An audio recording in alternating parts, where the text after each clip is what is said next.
All right. Um, Good evening, everyone. We're starting the class immediately.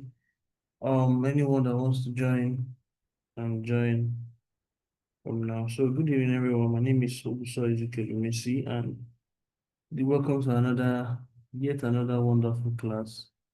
Today, we'll be talking on scripting. So scripting is an essential tool, setup used to automate certain processes within our, server environment.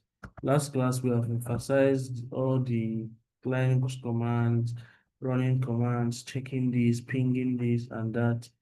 So in this class, we're going to look at how to comprehensively put all those commands together to form a script that um can be automated. So instead of running all 5 commands at once, you can put it inside the file and run it all at once, and everything will run. So before then, let us go down to the theoretical parts of scripting. Now, like I said, scripting refers to writing small programs known as scripts that automate tasks, execute commands, or perform repetitive operations within a system, application, or environment. Scripting languages are usually written in interpreted languages Bash, Bash, Python, JavaScript, or PowerShell, and they can be commonly used for system administration, automation, or workflow optimization.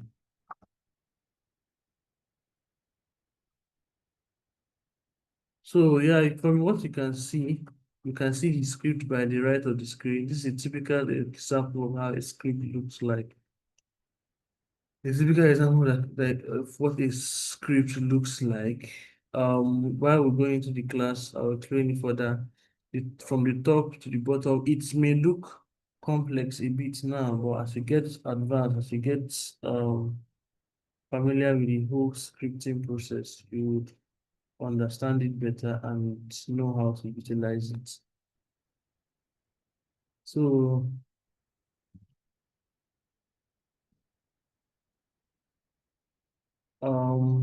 yeah. So the next one, getting started with bash scripting. Now, from the script you saw above, you saw this particular line of code above it. Now, this is what is called a shebang. Now, what is a shebang? A shebang is what tells your computer that you should define the script parameter. It's like uh, before you start a car, you have to turn on the ignition. So this is particularly like an ignition that um this is practically like an ignition that tells your computer that this is that you want to run a script, that your computer should treat whatever is in this file as a script. So it is called a shebang, and it usually starts with a hash and an exclamation mark. Then the bin and the bash. The bin is the part of your the bin is usually part of the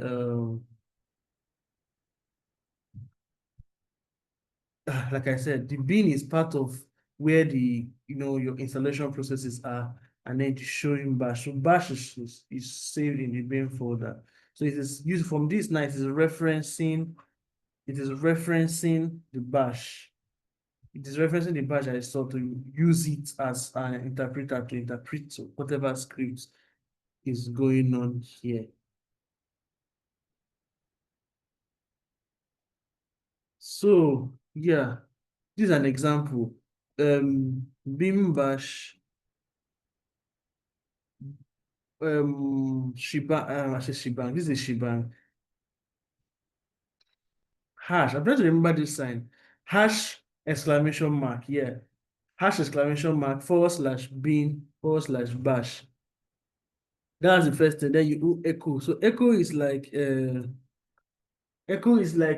print. For those that are familiar with the programming, print, where you have print.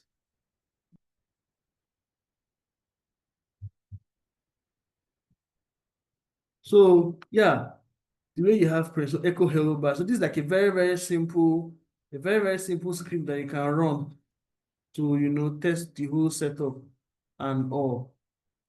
To test the whole setup and all. Now, when you run a script, the script doesn't just run like that. You have to make it executable. So what is how to make it executable? You create a file. Once you create a file, you add the shebang on top, which is that command, hash exclamation mark /bin/bash at the top. Then you save it and exit. Then make it executable. So making executable, like I said in the last class, making executable simply means you have to grant executable permissions to the user.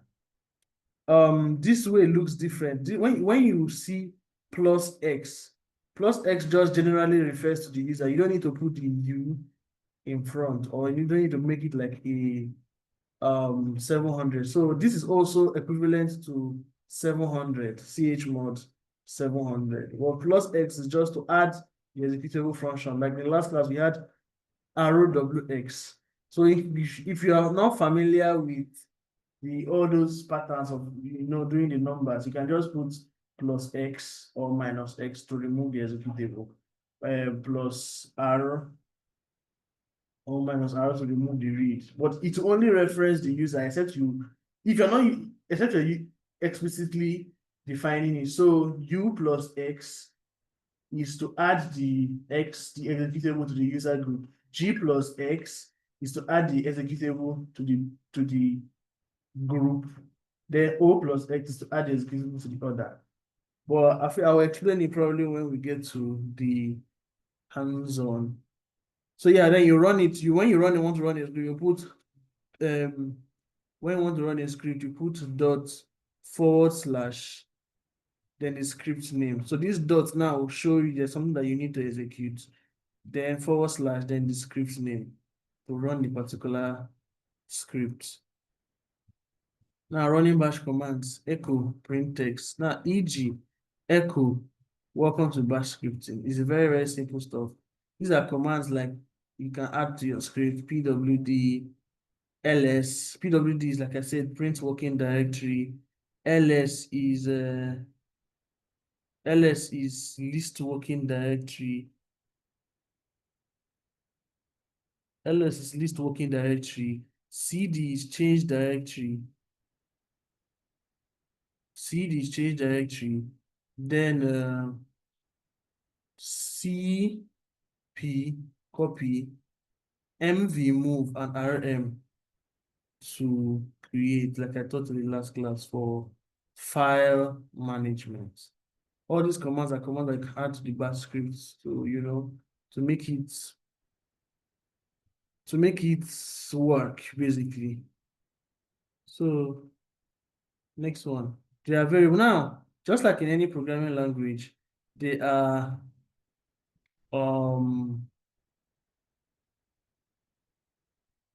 just like in any programming languages, they are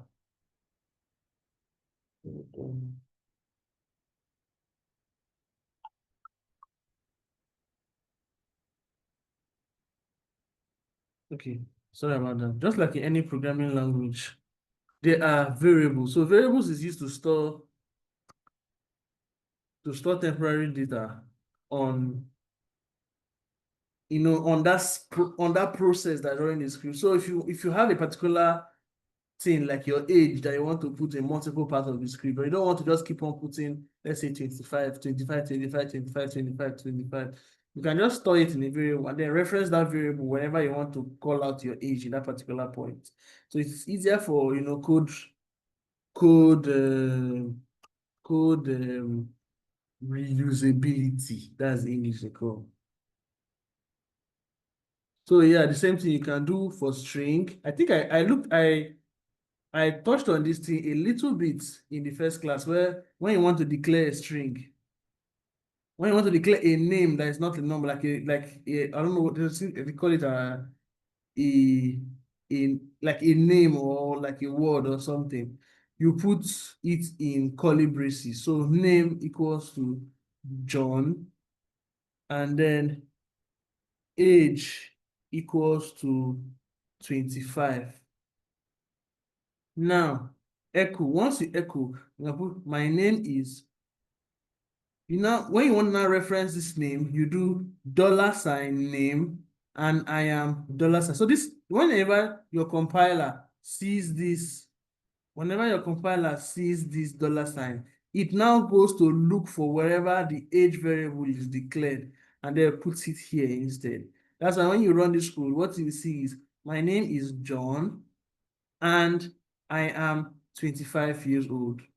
That is what you will see. So like I said, let me recap. When you want to store a string, yeah, that's what they call it, a string. You put it in curly braces, curly braces. It's not curly braces. This is I've forgotten what they call it. You put it in this set of punctuations. Yeah. Yeah, double quote. Thank you very much. I just forgot about the names. You put it in double quotes. Yes, I call this set of punctuations or more. You put it in double quotes, and yeah. But when you want to declare a number, you put it without double quotes, because it's part of the the setup of the that's programming, that scripting language. Mind you, this is a scripting language. Bash is scripting, not necessarily programming. Programming has to do with more complex logic. But scripting, the only difference between programming and scripting, and programming deals with complex logic, having to deal with solve complex solutions. But scripting is more like, it's just to help you automate tasks, basically. Like, scripting is basically just compiling all the commands you will probably put in your Linux terminal, and then just running them at once with some little conditionals and all those stuff. So yeah, now user input, another important part of user input. If you want to write a script that needs to get input from the user, you use the command read. So for example, now you want to build something that echo your name. So once you put your name, you now put the command read username. You put the command read username. Now, once you do echo hello $sign username, it will read the input that was given at this point, and then display it here. So these are simple stuff. Then there's if-else statements. Now, like I said, in programming and just general writing code, no matter either it's scripting or programming, there's what they call conditionals. So conditionals is part of the code that you use to tell whatever you're building, give it conditions. You get, so for example, if XYZ is greater than ABC, do this, else do this. So for this example, you see echo enter a number. Now it will now take the input, it will take your input and then now do read number. So from here, it now do if $sign number is greater than, now this command you're seeing here, -gt, means greater than. If it's greater than 10. So if it reads this input and input is greater than 10, then echo greater than 10. Else, that means else means if it is not greater than 10, it will not echo 10 or less. I'll take it again. When you put echo a number, read, you put a particular number here. If $sign number is greater than 10, else, sorry, echo greater than 10, else echo less than 10. So for example, if I put in an input here and I put 7 here, once I put 7 here, it will echo 10 or less. If I put 12 here, it will read this and then put greater than 10. That is what conditional. So you would have, when you, as a DevOps engineer, you definitely write scripts in your workplace that will, absorb certain conditions and give you output and give you output, based on the conditions that it has found. So,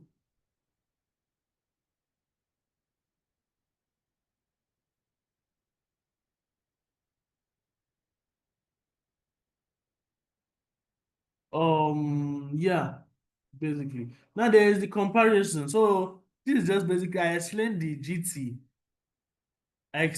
GT part.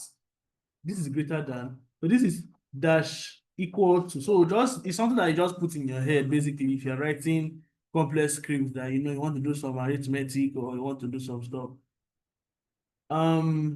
Dash is EQ equal to NE not equal. Take note. Then dash LT is less than dash GT greater than LE less than or equal to GE greater than or equal to. So be very, very mindful, because sometimes you may want to put LTE for less than or equal to, or GTE for, you have to know the specific comparison operators, because you may use it in a large script when you want to compare two outputs together to be able to run a particular command. Yeah, so now there's what they call loops. Now, if you want a situation where you want something to be done, um repeatedly over a given amount. So for I in, if, like, for example, now you want to print something 5 times, but you don't want to just put the echo 5 times. You put all of them in a for loop. Then for I in 1 to 5, echo I. Then there's a while loop.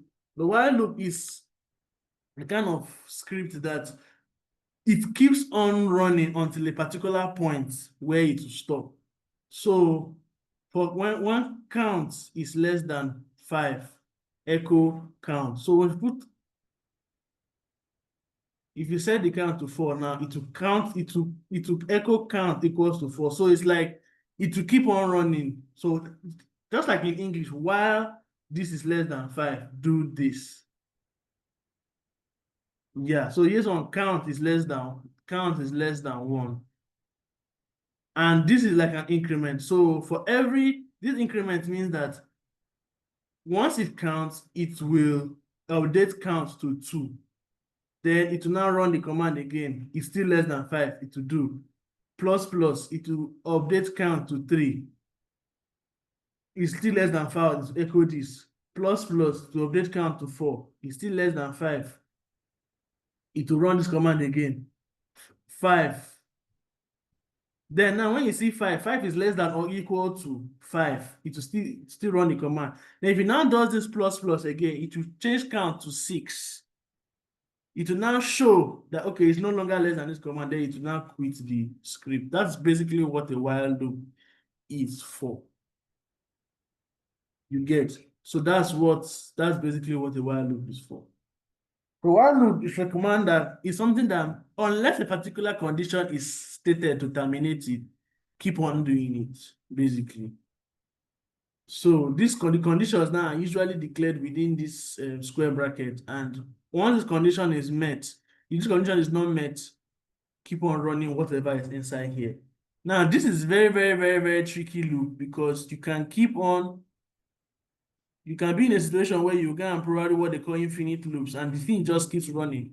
It keeps running, it keeps running, it keeps running non-stop, because of you probably declared it wrongly. So you have to be very, very careful of whatever you declare. Then there is function. So function is like, it's like objectifying your command. If you don't want to run, if you are running a script that you have to run multiple commands, multiple of those same set of commands at the same time, instead of you writing the code multiple times, just put it in a function, and wherever you need to wherever you need to call that command, you just put the function there and to reference your function and put it and run the command at that point. For example, this is greet. This is greet. Function greet echo. Now, whenever it says this greet echo, now this variable one simply means that it's like, I don't know the English I'll use, but it's telling you that whenever a value is put after the value is put after the function, it should read it as a variable and call it out here. That's what this one command. So if you're building something that, you don't want to explicitly store a particular command, but you don't want to explicitly store a particular variable, but you just want something that if something is declared after a particular stuff, then something is declared after the particular command, then collect that extra stuff as the variable. So when you do greet, when you see greet, now this greet now will call this function, you now see Alice.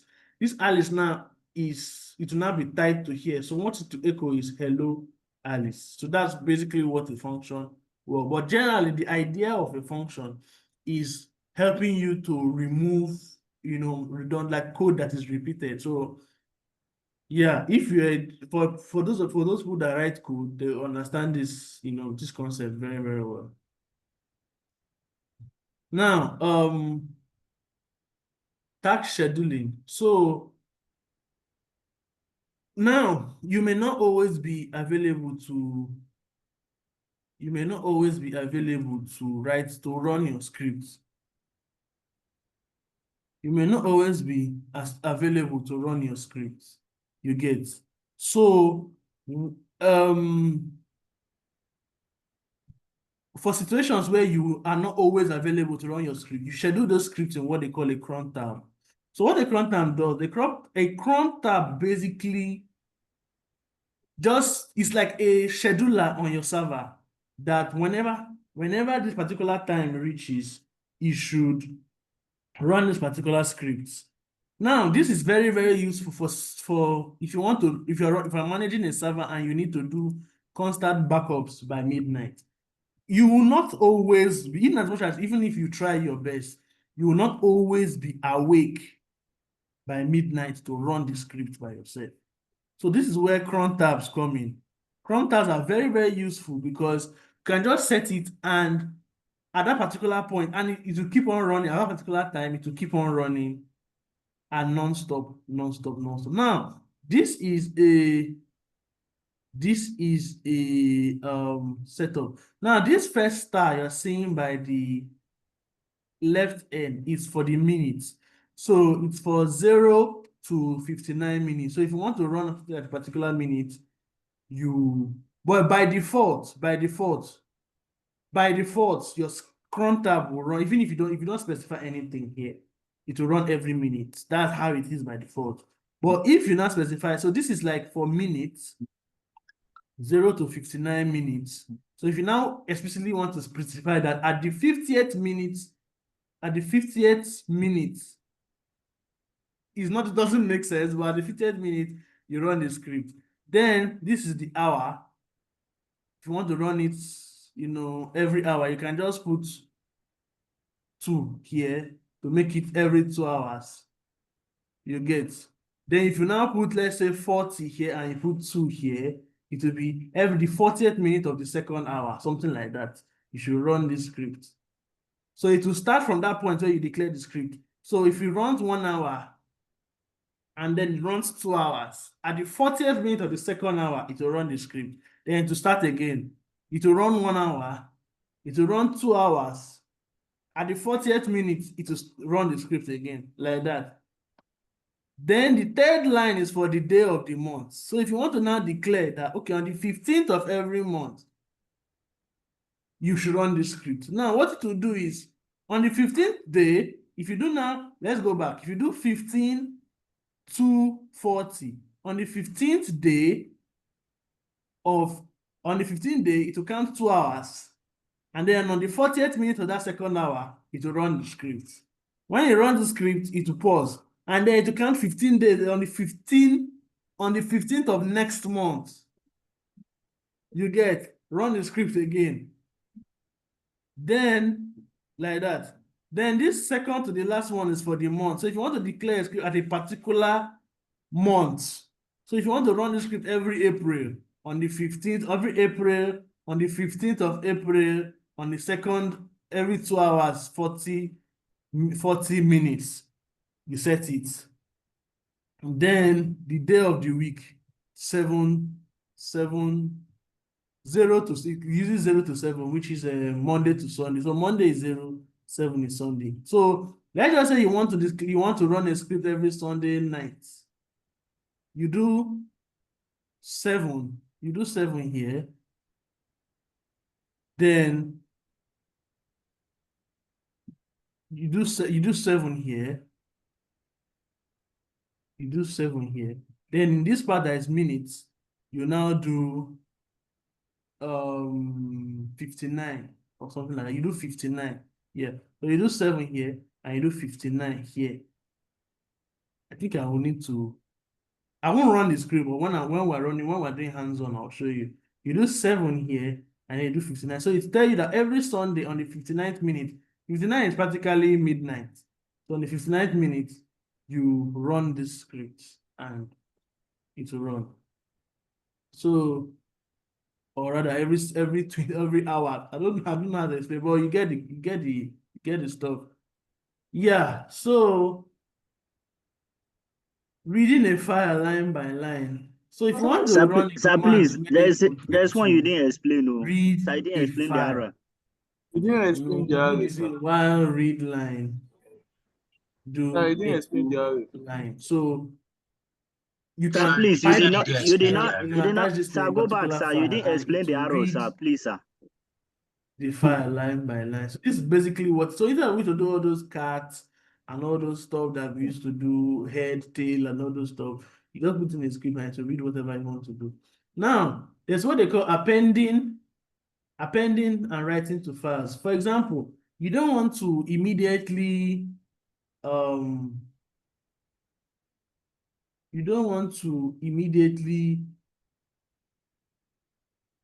if you want to probably output something to a particular file, for example, you're working and you're seeing an output and you don't want to lose the output, you can just use this double command and then you now put file.text. So to find where file.text is and then add this new line to file.text.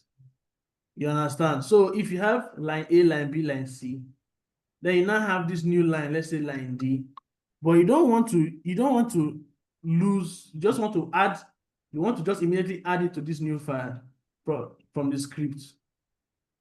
You now put what they call the append. So this double arrow is an append. So when you open this file again after running this script, you will see new line at the end. Then error handling.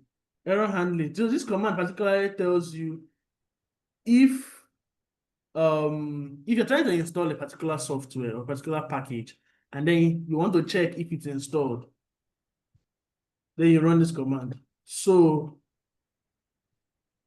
this command tells you now this particular wget is the particular command you're referring to. So if you want to check, you run the command and then to show you wget not installed, exit 1. So that's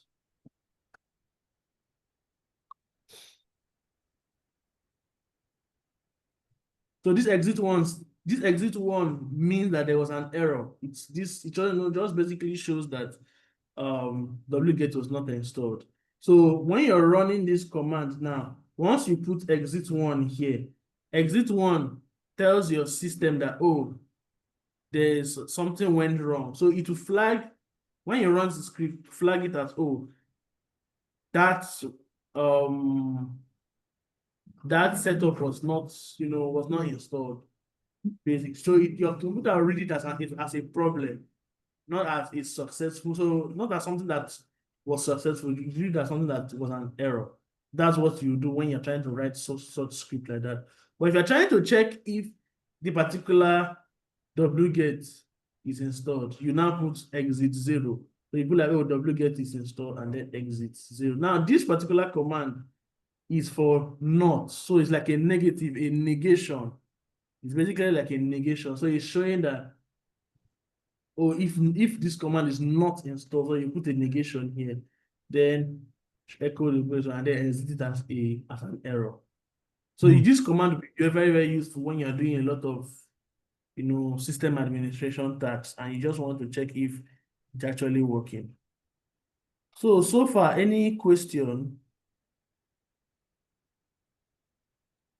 Good evening, sir. Does anybody have anything to say? Or you want to Good evening, take sir. me back to something I don't understand before I move on? Good evening, sir.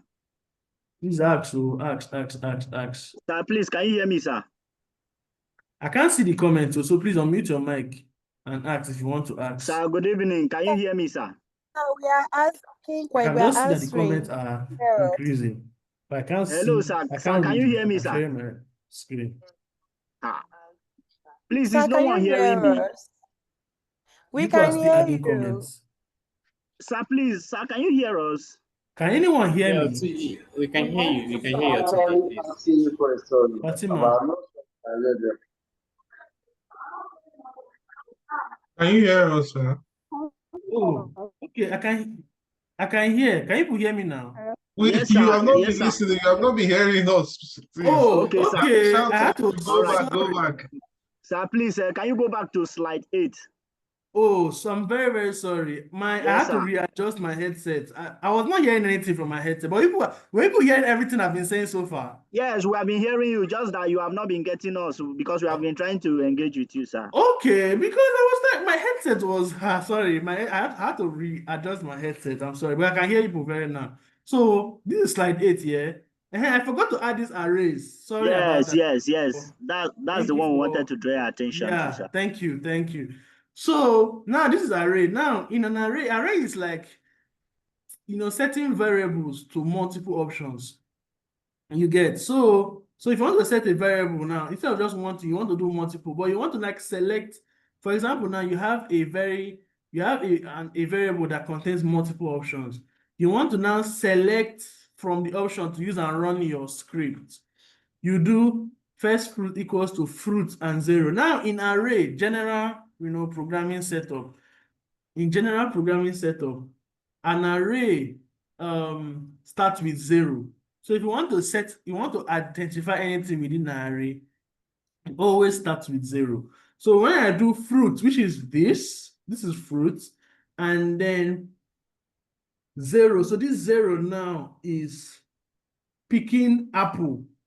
So when I do echo first fruit equals to $, curly braces, fruit 0, which is this. So whatever this is set first, so it starts from 0, 1, 2, 3, 4, 5, 6. So if you're counting it arithmetically, you may get it wrong because you can put, okay, I want my script to choose cherry, and then you can put cherry as fruits, this thing 3. It will not choose cherry. It will give you a null value because there's no extra this stuff here. Or you wanted to choose banana and then you're gonna put it as 2. No. In your head, you should know that every array starts from 0. So if you're trying to pick an object from an array, you must start by identifying as 0. The count will be from 0. So apple is 0. Banana is 1, cherry is 2. So now that we want to pick apple, we put it as 0 and it will pick this particular one. So do you get it now? Yes, sir. Thank you so much, sir. We get this. All right. So sorry about the hiccup, I beg. So yeah, moving forward. Now, this is Python. Now, so Python is basically like shell scripting, just that it is born for a bit, the task used to script Python is a bit more higher end. Not as if you can not use Bash, but Python is a bit more, I won't say very high end, but a bit like a step up type of task that you want to automate. That's when you use Python. Same thing is a shebang. It's a shebang for Python, but this one is optional. But if you're using it in a Linux environment, it's very, very important. But it's not as if it's the holy grail like for Bash, you get. So you run you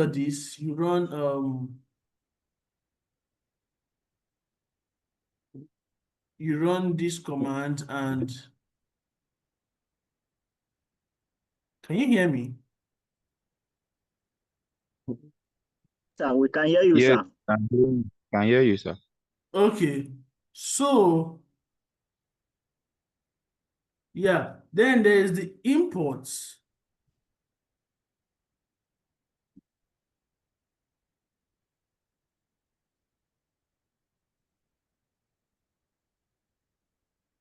I don't know if I'm hello.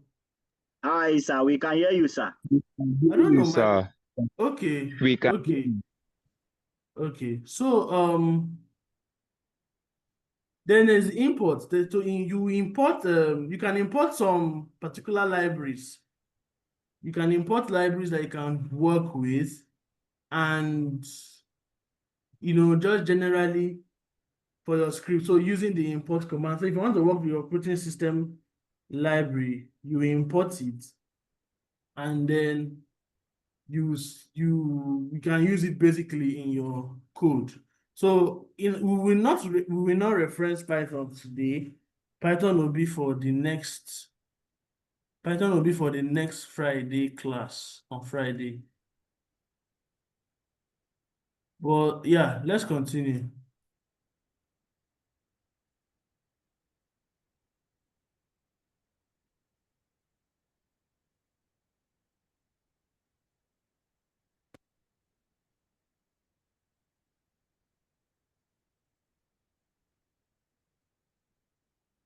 Okay. Then if you want to define constants,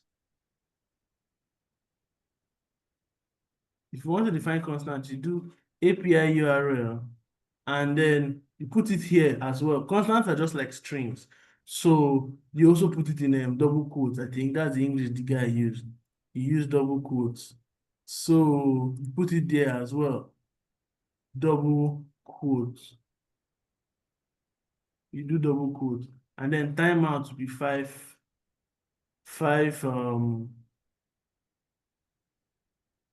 seconds, 5 minutes, or if you want to do like this thing, a number, you do 5 seconds.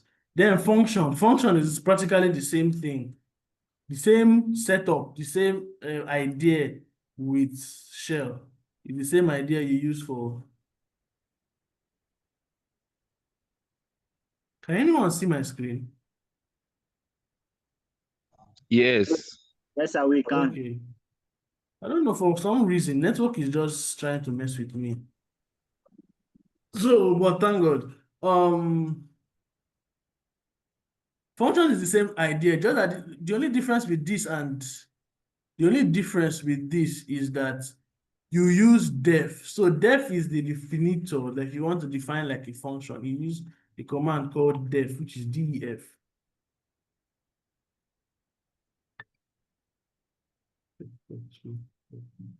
Which is def. So that's the command you use. Then you fetch data, then you do then this return to return the response of this particular setup. I'm not going to Tapadi is not generally a Python class, so it's just the basic idea that we'll treat.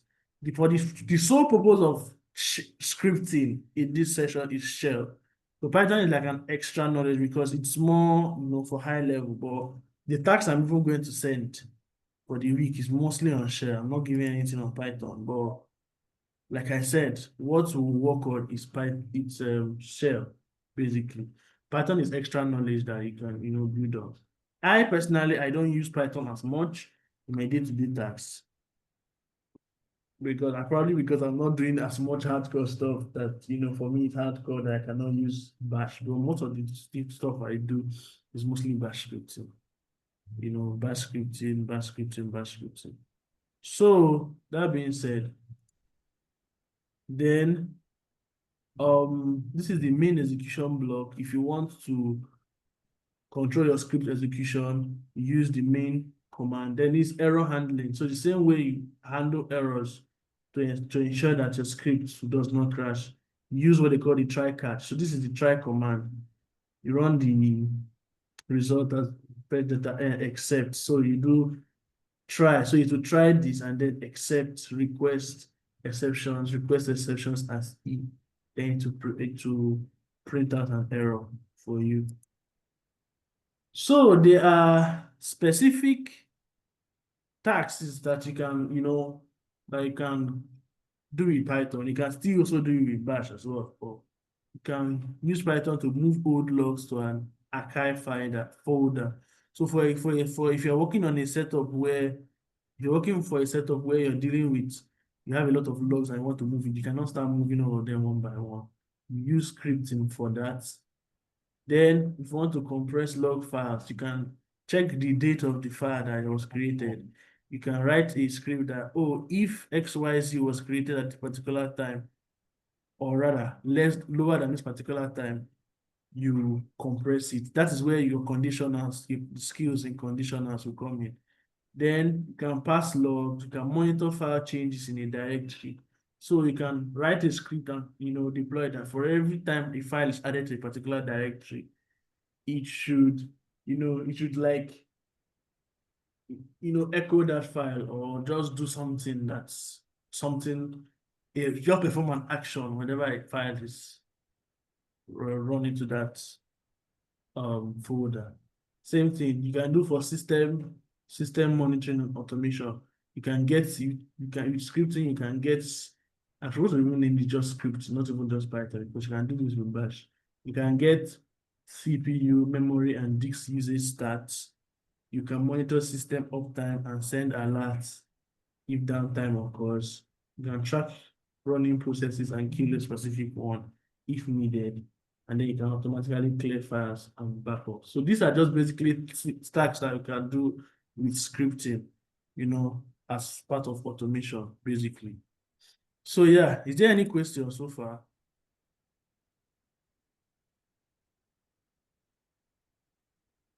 Is there any question?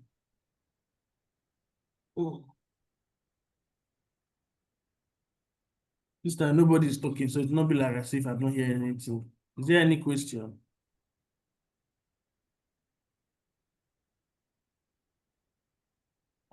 Let us give like few minutes to process and digest everything. Hello, good evening, boss. Good evening, all. Yeah. Please, when you were explaining contact, somebody was asking one question. I don't know. He said that you did not mention something. Please, and then I don't know. Can you use a diagram? Maybe most of those common diagram online to explain for us, because I think there is a mix-up in the order of the cron tab, minute, hours, all those stuff when you were explaining. Please, can you do that for us, so that for those people that they don't know it, so that they can be able to have a full grasp of the something. Okay. So this is it. Yeah, Now thank you, sir. This is Chrome tab. Now, every minute, if you want to run it every minute, this is it. This is the command. You get. Now, every hour, I think it was a mix up a bit. Every hour, you put like, let's just say you're not setting a particular time. I just want to run it every hour. So once Sorry, it comes, boss. Hello, who is boss. interrupting me? Hello? Yeah, I think the first one is a minute, not an hour. The first one is a minute. This one is a minute, like this, that is set here. Then if you want to run it every hour, you put 0 here to run it every hour. Let us go blank now. You put 0 here to run it every hour. Right? Then you put 1 if you want to run it every day by 1 a.m. It's something that is not as easy as you think, but if you calm down and understand it, you'll be able to write it whenever you want to schedule. right? Now, if you now want to run it every Sunday, now Sunday starts with 0. Sunday starts with 0.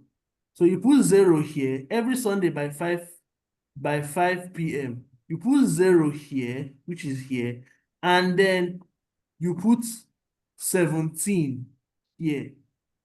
17 here. Because 17 is 5 p.m. That's 17-hour clock. You put 17 here. Do you understand? Hello?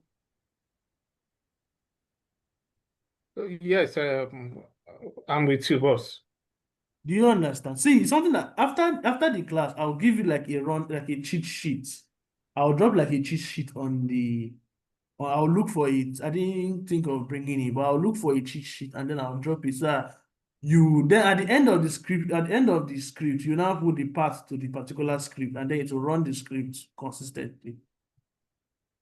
Do you understand? I'll put like a cheat sheet where you can use to better understand, because not something that you understand initially. It's me, I didn't even want to understand it initially, so I understand where the whole hiccup is coming from. Do you understand me? Okay, boss. Okay. So yeah, let's do something real quick.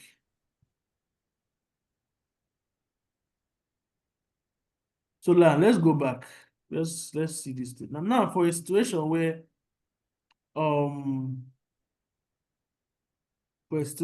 you want to run like a script every, don't worry, I think I'll do it on what they call it, I'll do it on Amazon.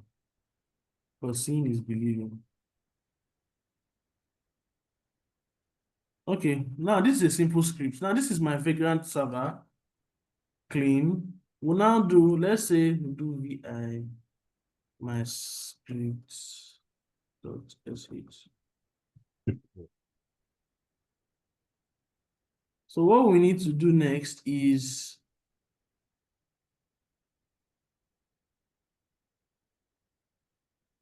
what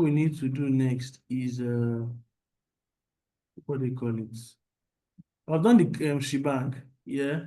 The first thing is shebang, like I said.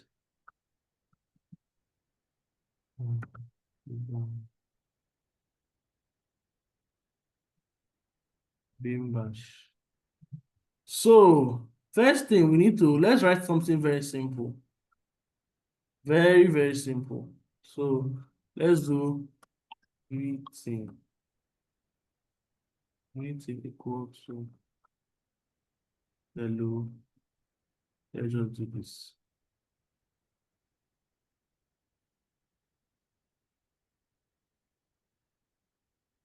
All right, let's just do this. Echo. Welcome. Let's do a basic arithmetic function.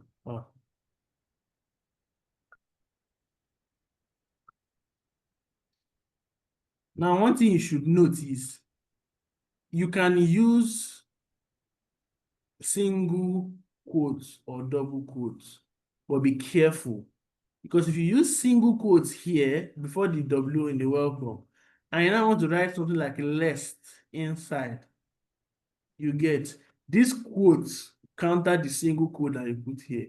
So it's always best to use double quotes so that this quote can be on its own. So this is basic stuff. Is echo. Now, the first one is read dash p, enter the first number. Now see that I left a space here so that to give you like space to write the number. Then you see this space here, you now put num1, which is your first variable. Next thing is read dash p. And this dash p, what it does is that it's going to display the number that you are writing. When you're writing, enter second.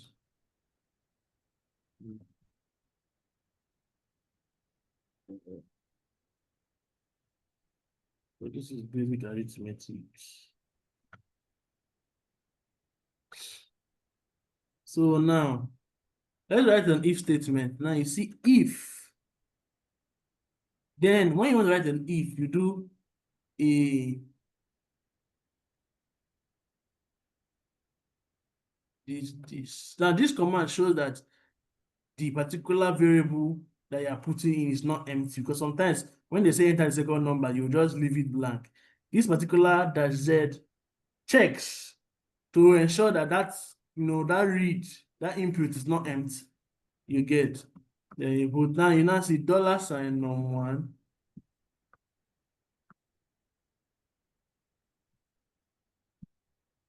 Oh, don't like writing script too, to be honest. But sometimes you just have to do it. Only for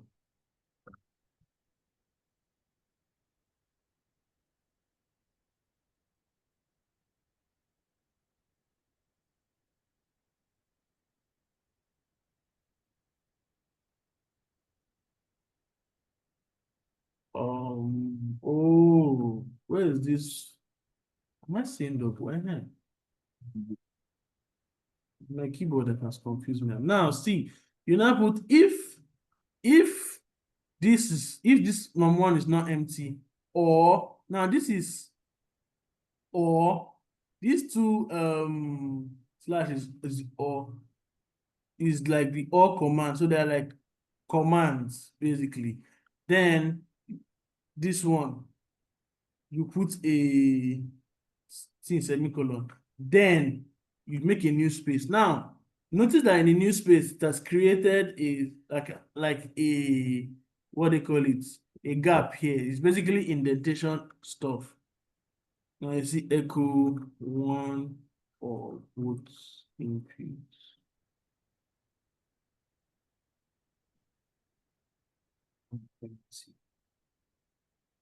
You. Then else. Now you see else, now it will now create another indentation for you. Now you do sum. You are going to add another variable again. You one. So this $sign and double bracket, you're adding, it's like you're adding the two variables or two inputs. So that's why you now use $sign brackets. Then one, because num1 is already declared, then space.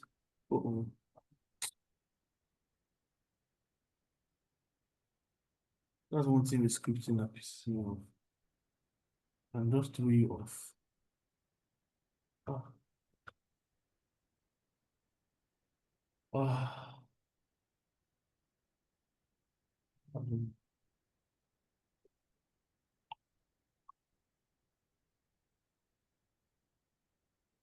Plus num2.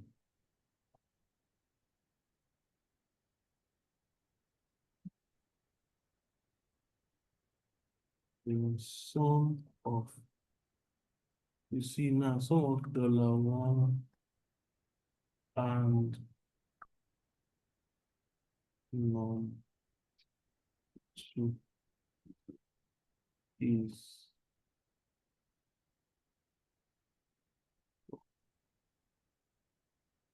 basically, then do fi. So fi closes this if. This if here, fi closes it. Yeah, so let's run this.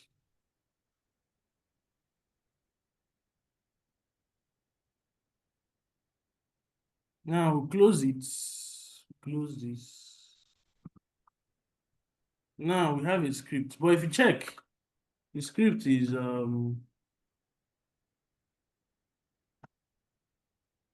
my script.sh. You can see that there's no X here. Now, what I was explaining to you in the beginning,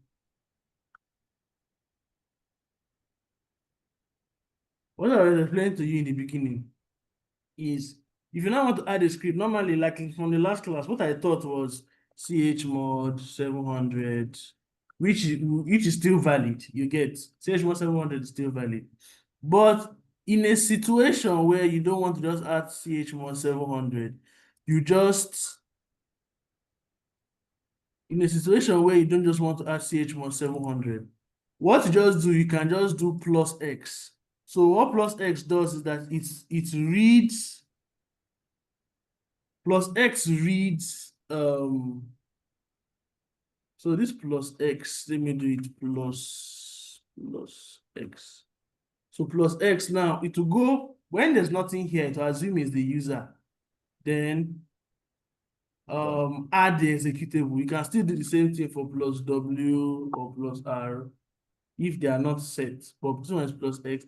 But if you now want to do it for the group, you do g plus x. So just go to this group and add x here. Please, sometimes people, person that the mic is on, can you please mute your mic, please? Thank you. Thank you very much. So g plus x, and then you put the script name. But this one, we're only doing user. So you just do plus x, then my script dot sh. Now, if you check again, you can see that the color of my script has changed to green, which shows that it's now worthy to be executed.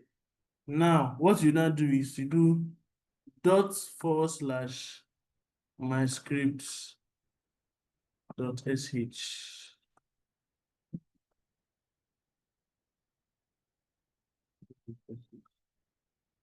No such file about. Okay, my script. Okay, my dash script. I need it. So now you can see, welcome. Let's add number. Enter the first number 2. Enter the second number 3. Sum of 2. I see I put the sum. The sum of 2 plus 3 is 5. So this is like a the most basic set of scripts that you can write in this field. Now let us do one more. We'll do one more before we now go to cron jobs. Before we now go to what do you call it? We then call it a day. So next one is for.sh. Oh boy. Okay, for.sh, yeah. Right. Now you do insert mode. You do this is a very, very simple stuff. Very simple. Like I said, introductory. Everything is introductory. I'm not going to rush to start teaching 4 to 5. So count down from 5. Oh, and it's going to echo now for I in 5 to 1. So it's going to start from 5. I will be 5. I will be 4. I will be 3. I will be. So it's like a loop. You now see do. So when you do, so this is called a do.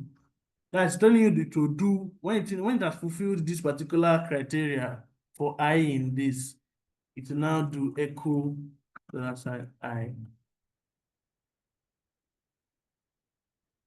Then sleep 1. So this sleep 1 is telling you that for every time it's running, it should sleep for like a minute or be a second. Yeah, think a second. Then done. Then after it's done, to go echo done, basically. So let's go to the next one.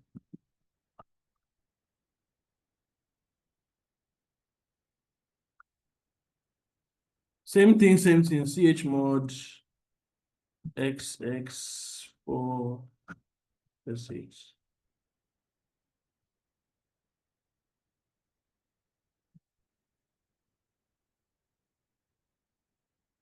So the reason why it's showing sleep 1, the reason why it's showing 5 was because of that sleep. So if you want to run commands, that you don't want to just display the output, you just want to delay a bit before display the output for some razzmatazz, because people do it a lot for they want to display some, I don't know the English I'll use, then I use sleep in between. Then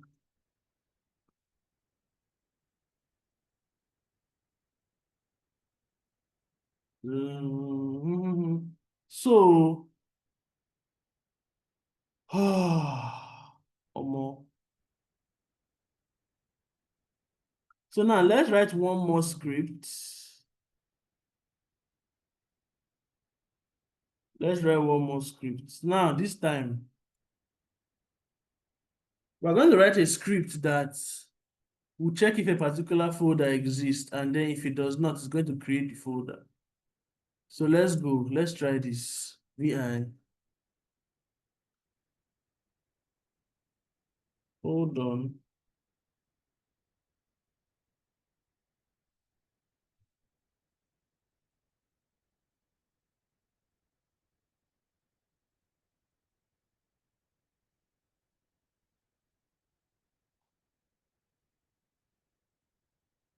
So yeah, it's going to write the script. So this will be like the last one in the series.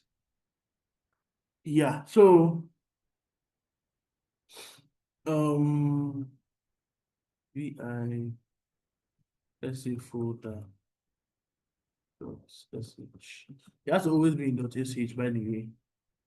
Same thing, shebang. Oh, I missed this.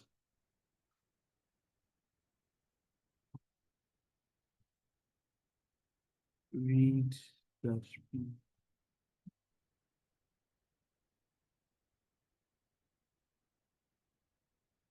Enter a directory. You do not put their name. Okay, so that's what it's going to collect. Now, this command is going to check, this -d is going to check if the directory exists.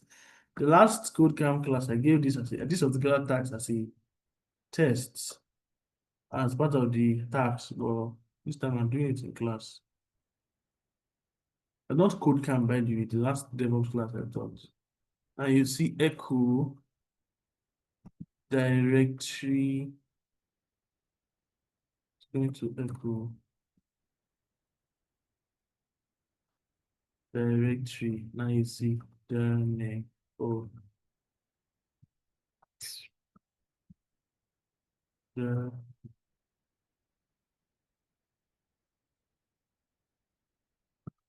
already.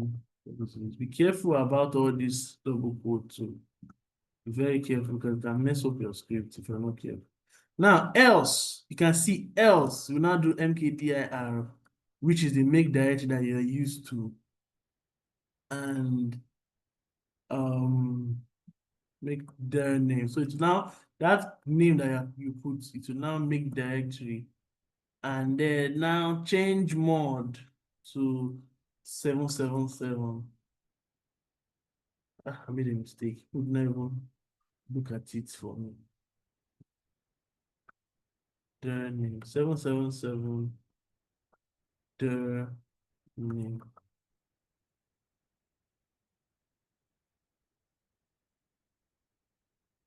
To make everything readable. Then echo. Echo. Directory.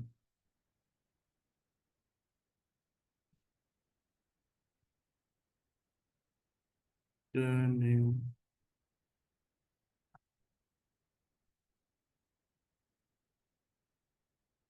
Usually when I'm making all this, I hardly look at my keyboard when I'm typing. Pardon me.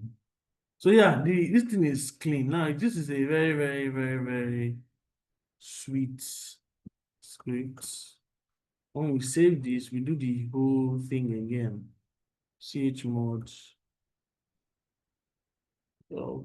Chmod plus x. Oh, that's now let's do this. Enter a directory name. Let's do Peter. My script has failed.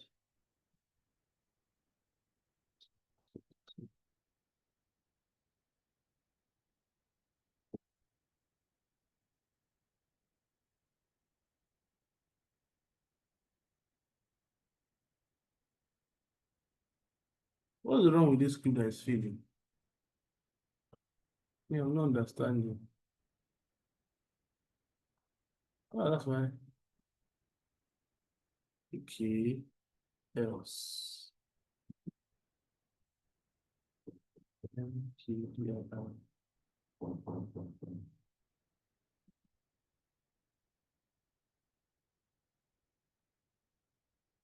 Okay, I know why it's failing. I know why it's failing. Y'all never ever want to see. I forgot to put this thing here.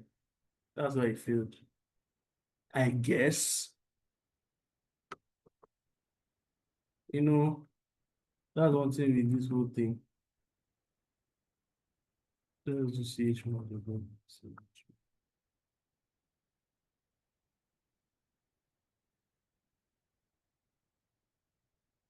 Stage mode 777. Domain name. Now, this is just a very short script. In a production environment, you can write script as much as 200 lines, 100 lines. So you must ensure that they are accurate as what I don't know, because a line of script can mess up the entire deployment. Directory.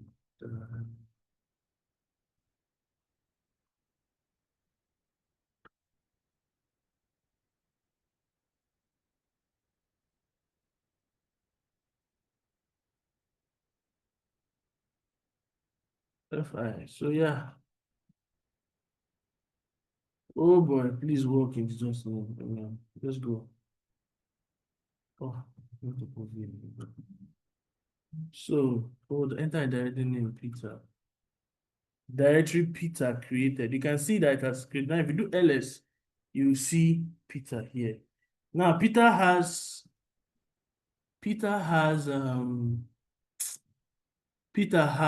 will have all the permissions set. Because why? That's how we set it. RWX, because in our code, we set it that it should have all of them. 777. So instead of creating make direct Peter, chmod 777 Peter, echo Peter, all those things, we have put it in a code. And it's seamless. Pretty seamless.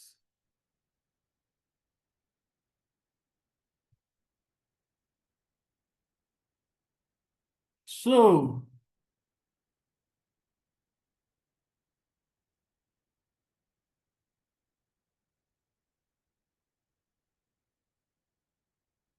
any question? Then let's look into that cron tab, that cron this thing again. Let's see. Cron. Cron tab. Oh,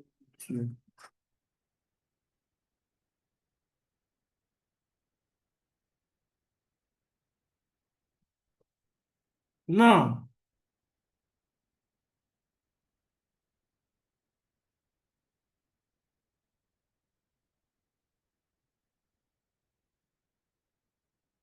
okay, so let's do this.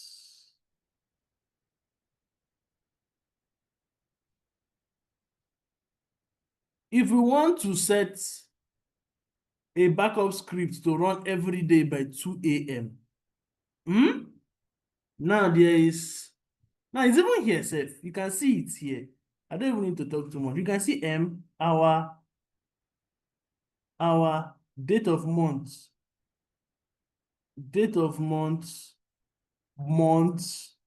and then day of the week. You can legit see it here. So just run. If you go back, let's go back. Oh boy. Let's go back and do cron tab E. So you do cron tab E if you want to write a cron job. Cron tab E, and then you can see it here. So if I want to set this now, I'll put 0. 0 is for what? Minutes, which is 0 minutes. You get hour. This 0 minutes means that there's no like minute set. You get hour is 2. Oh, I'm making a mistake. Yeah, hour is 2. So this 0, I think I'm getting the vibe now. This 0 now starts from 0. So in a, this thing we do 60 seconds make 1 minute, 60 minutes make 1 hour. So 0 is the minute. You get, so it shows like every minute, and when a minute is starting, or rather when a 60 seconds make 1 minute. So 0 second is like every minute. So after 59, it goes to the next minute, which is 0, to start another minute. So run a backup script every day. I'm just confusing myself. The script we're going to run now is to run a backup script every day by 2 o'clock. So the minute is 0. Then the hour is every day. So this hour now follows a 23 hour clock, which is every hour in a day. They put 2, then you leave the rest as star, star, star, or rather star, star, star. Then you now set /o power setup /vacant. This is my particular server as well. /p / what do we save that script as? Folder.sh. Yep. Folder.sh, and then yeah. So we save this. Once we save this and exit, it will show installing new cron tab. Installing new cron tab. So now it has installed, that setup. That means every day by 2 a.m., this my folder will ask me to create, to give me this prompt that he gave me here above to put, folder name and all those stuff. But I don't want to do that. So when you want to remove a cron tab, you just do cron tab R, and then it will automatically delete the existing cron tab that was set. If you want to check it, you do cron tab -L, no cron tab for videos. So yeah, like I said, I'm going to give a cheat sheet. I'm going to give a cheat sheet that shows you how to write the proper cron tab. It's not something that you may necessarily always write, but it's something that you can you write it passively. The main thing that you write when it comes to scripting is just your main script itself. But there will definitely be scenarios where, okay, you just want to automate this thing and keep. Then you write cron tab. So it's like a secondary, it's more secondary than primary, basically. So yeah, any questions so far? I noticed something that, okay, I'm not going to say it here. I'm going to say it probably after we're doing our Q&A, like when we're discussing before we close. Any questions so far? Hello.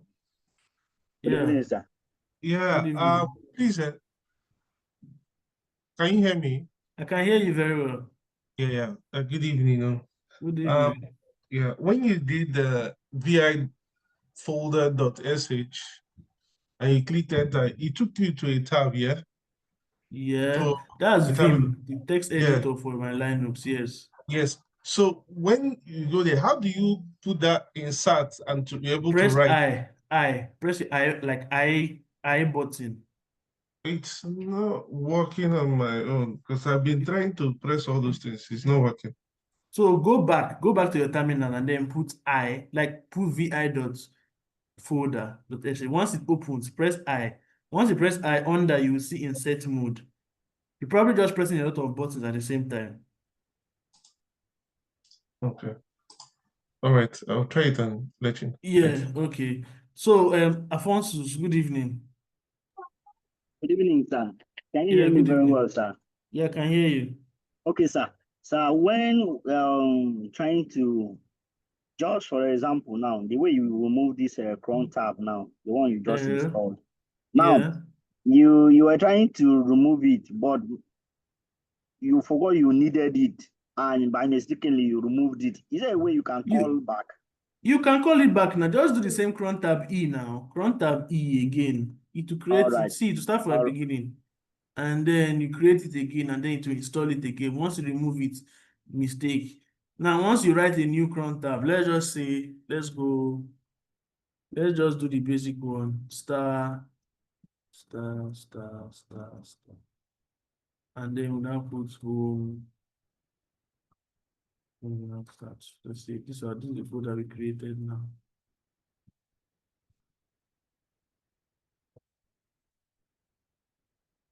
Now you see it now, installing new cron tab. If you want to now check, you see it.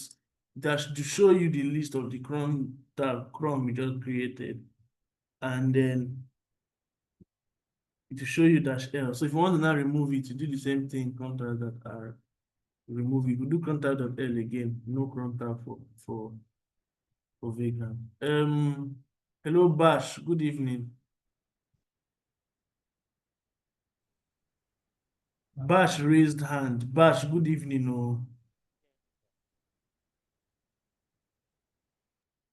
Please, if you raise your hand, please speak up. Can you hear me now? Yeah, I can hear you. I can hear you. Good evening. Okay. Sorry. So I was trying the cron tab on my own. I noticed you chose option 2, but I'm using Nano. Yeah, you can use Nano. I use Vim. That's why I chose option 2. Okay. I use Vim. I don't use Nano. Sorry, I don't know what's inside your folder.sh. So that I'll know. Folder.sh is just my script that I just ran now. I just want to. You can look at it if you want. Okay. I understand. Yeah. I understand. So the recap of everything is this is the shebang. Once you write this shebang, it tells your server that, oh, a script is coming. Then it will now read this as a script. Then you write the script. This is a very, very simple script. There are some scripts that you have to check network logs. You have to write a cron job that to output. You can be as a server administrator, and you'll be asked to write a script that will output network logs every Sunday so that the site reliability engineers can view it and make changes to the network settings. All those advanced stuff, you use scripting to do it. But that's why we're introducing it to you. I feel like in the next, when we work on the task I was set is basically all we have done here. But I feel like when we do the task, you have a clearer understanding of writing script. Okay. You get. Sorry to digress. Speaking of the tax, I don't know. Let me just say I don't know how it works because I think I'm way behind, but it's not entirely my fault. Have you logged in on the LMS?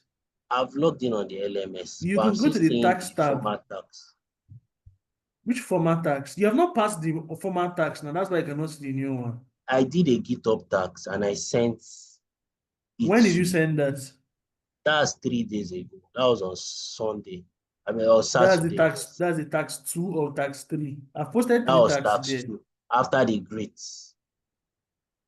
Oh yeah, I'll check it. I've not checked all that tax because I assume that everybody has passed it, but I'll check it. Yes, so I don't want it to be like a one week thing. I wanted to do this Linux I'll tax, check it but after I've the not class. seen it. Okay, then this FI, sorry to still be asking. FI is to close the if. So it's a shell command. So FI, when you do if, you do FI. -Z is to know if a directory exists, Abi. What of -Z? I saw you do -Z. Yeah. The former -Z is to know if the command, if this place is empty. So if you are doing a read, like you're trying to get user input, you do -Z so that the user cannot just press anything. The user cannot just press anything. Well, so it could be if a variable does not exist, is not empty or something like that. No, -Z is if variable is empty. Is empty. If you want to put it's not empty, you put a exclamation mark. Yes, exclamation mark. Thank you. Yes, but we didn't do that here. So exclamation mark is negates this. So if I want to check if the directory is not empty, I'll put this exclamation mark. That's what the scripting is about. All right, thank you, sir. Thank you. yeah, any more question?